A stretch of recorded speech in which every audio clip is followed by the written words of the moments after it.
Dua hal yang mengganjal ini Ustaz, tentang satu masalah tadi perbedaan muktamad antara suara perempuan gitu. Pada saat sholat kan laki-laki bebas meskipun makmumnya perempuan bebas, tapi kalau perempuan hendaknya dipelankan gitu Ustaz. Nah ini bagaimana fenomena yang terjadi di masyarakat kita itu kebanyakan mengekspos suara perempuan, bahkan di kegiatan keagamaan, maulid atau apa, sampai di salon besar akhirnya banyak laki-laki yang mendengarkan juga Ustaz. Ini seharusnya bagaimana?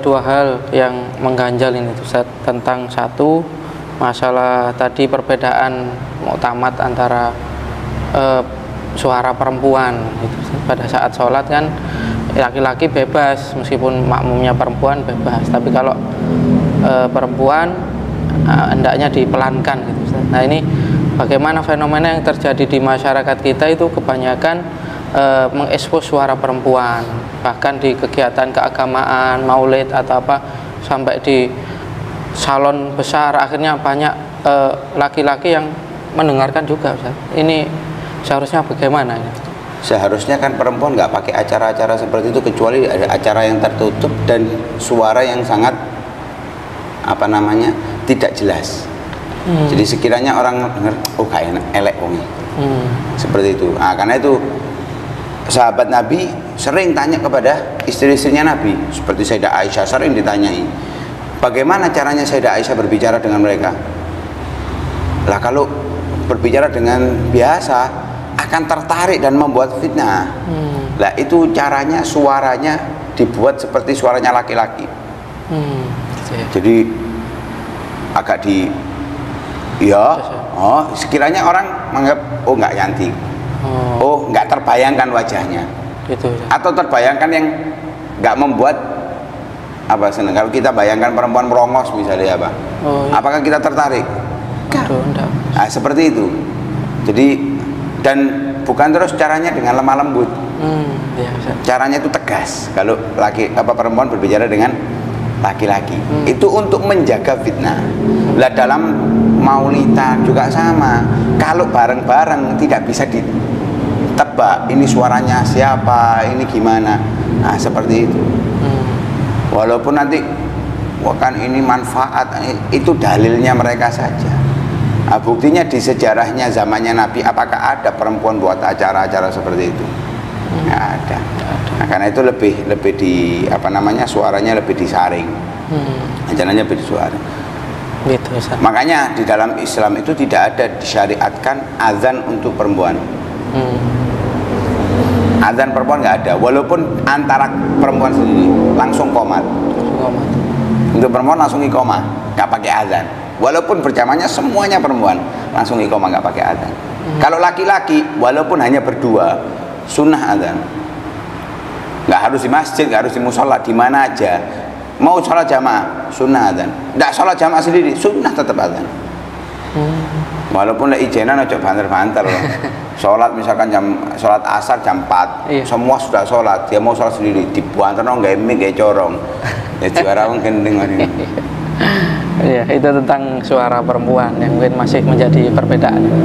Lalu masalah tadi untuk yang mendampingi imam di belakang. Ini seharusnya kan seyogyanya orang yang mengerti, tapi terkadang bahkan imamnya sendiri bukan orang yang mengerti, jadi kumpulnya sama-sama orang yang tidak mengerti. Jadi mengingatkannya ya cuma satu, niatnya wis mengingatkan bahwa imam ini salah. Nah ini bagaimana Ustaz? Ya kan tadi sudah jelaskan nggak sah sholatnya. Nah maka dari itu sudah sewajarnya kita nggak mungkin menyerahkan pekerjaan kita kepada orang yang nggak ngerti. Dalam bekerja, misalkan kasir, orang yang kita jagakan untuk di kasir kita, orang nggak bisa hitung-hitungan. Mau gitu? Ketelesut ya bangkrut. Seperti itu juga dalam ibadah. Masa ini dijadikan imam itu orang nggak ngerti? Ya nggak sah sholat kita akhirnya. Ya ini jadi resiko. Makanya yang bertanggung jawab dari semua itu adalah takmir. Takmir. Ya, ini bertanggung jawab takmir. Kenapa? Takmir itu tujuannya untuk memakmurkan masjid. Namanya takmir, ammara yu'amiru, yang membuat masjidnya makmur. Oh, takmir artinya itu, Ustaz? Iya, yang membuat masjidnya makmur. Lah makmur itu dengan kebenaran, bukan dengan kesalahan. Lah tentunya milih imam harus tepat, milih khotib itu harus tepat. Lah kalau yang dipilih itu sembarangan, nggak ngerti, ya resiko. Pertama. Kedua, kita kan harus belajar, diwajibkan oleh Allah, tidak akan sah, bahkan pasti ditolak. Walaupun kita menganggap kita khusyuk dan lain sebagainya, pasti ditolak oleh Allah ketika kita melakukan suatu amal tanpa didasari dengan ilmu. Karena mencari ilmu adalah hukumnya wajib sebelum kewajiban apapun. Sebelum kewajiban apapun, kita pertama diwajibkan untuk belajar. Mau sholat wajib untuk belajar. Talabul ilmi fardhatun ala kulli muslimin, dalam riwayat wa muslimah. Seperti itu. Jadi belajar dulu baru sholat. Sedangkan kita ini dari dulu mengandalkan aku wis diajari karo wong tuaku biyen. Aku biyen wis diajari di ngajiku biyen. Iya, kamu diajari praktek. Tapi teori tidak, yang membatalkan apa saja kamu nggak tahu. Nah itu yang jadi masalah di masyarakat kita. Diajak untuk belajar masalah itu gengsi, malu dan lain sebagainya. Nah itu yang jadi itu masalah. Jangankan orang lain, kita ke keluarga kita aja belum menyampaikan. Nah itu yang jadi masalah. Mestinya kita mulai dari keluarga kita, orang tua kita, saudara kita ingatkan sholat seperti ini. Ya kalau gak bisa ngomongnya, wis deloken video iki. Minimal itu ya. Oh ya, nanti dilihat video ini ya, pemirsa nanti ya. Mungkin ini terakhir Ustaz, yang menjadi mengganjal di benak kita. Tadi Ustaz menyinggung masalah khusyuk. Apakah bisa kita khusyuk tanpa belajar ini Ustaz? Ya itu yang saya jadi bingung sampai sekarang. Orang ngomong saya sudah khusyuk. Khusyuk itu selain menghadirkan hati saat apa yang dilakukan dan dibaca, itu harus mengerti maknanya. Jadi apa yang dibaca itu direnungi maknanya. Itu baru dikatakan khusyuk. Nah sedangkan kalau nggak ngerti maknanya bagaimana khusyuk? Mungkin yang bisa itu hati hadir, hudurul qalb, hatinya hadir. Oh saya sekarang posisinya berdiri membaca Fatihah, itu mungkin. Walaupun nggak ngerti artinya, bisa. Semua orang bisa. Oh saya sekarang lagi baca Fatihah, itu namanya hadir hatinya. Oh saya sekarang lagi ruku. Oh saya sekarang lagi i'tidal. Oh yang saya baca ini itu namanya hadir. Tapi makna yang terkandung di dalamnya, seperti misalkan kita ruku membaca Subhana rabbiyal azimi wa bihamdi.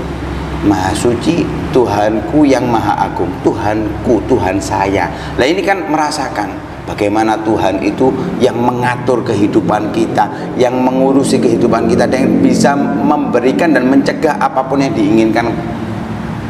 Itu didalami maknanya, itu baru dikatakan khusyuk.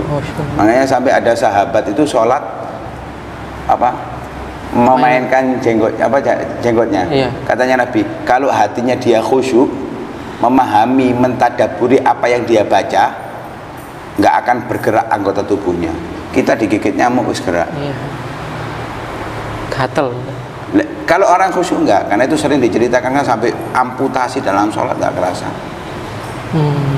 Jadi maknanya khusyuk ini dalam Ustaz ya? Tidak sesimpel itu. Mungkin yang difahami orang-orang itu hati yang hadir dalam sholat dianggap sudah khusyuk, padahal itu belum khusyuk. Itu langkah pertama untuk khusyuk. Hadir hatinya dulu. Masya Allah, masih banyak perjalanan yang harus kita tempuh untuk menemui makna khusyuk ini ternyata. Dan salah satunya mungkin tentunya belajar, minimal lihat video ini ya, nanti bisalah di share ke kerabat, saudara, atau mungkin yang selama ini merasa sudah ahlinya sholat karena sudah dari kecil, mungkin bayi perocot langsung sholat, mungkin barangkali ada ya, langsung lahir cower langsung sholat. Tapi tetap harus kita belajar Ustaz ya, meskipun kita kadang sholat sampai bisa bergerak, tapi gerakannya lupa ini sudah dapat berapa ini. Nah, itu harus ditopang dengan pelajaran atau mungkin ilmu yang harus kita bekali dari guru-guru kita. Baik, mungkin itu saja Ustaz untuk sesi hari ini Ustaz ya. Insyaallah di kesempatan berikutnya kita akan lanjutkan kembali mengenai rukunnya sholat, dan tadi banyak sekali penjelasan yang bisa kita cermati yang mungkin insyaallah menjadi pengetahuan baru atau mungkin menjadi penguat pengetahuan kita yang mungkin sudah pernah namun hilang dengan sibuknya rutinitas atau apa.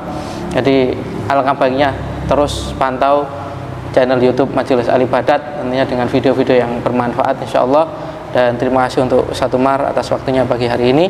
Mudah-mudahan Ustaz Umar senantiasa diberikan panjang umur oleh Allah, diberikan keberkahan dalam setiap aktivitas tentunya. Amin.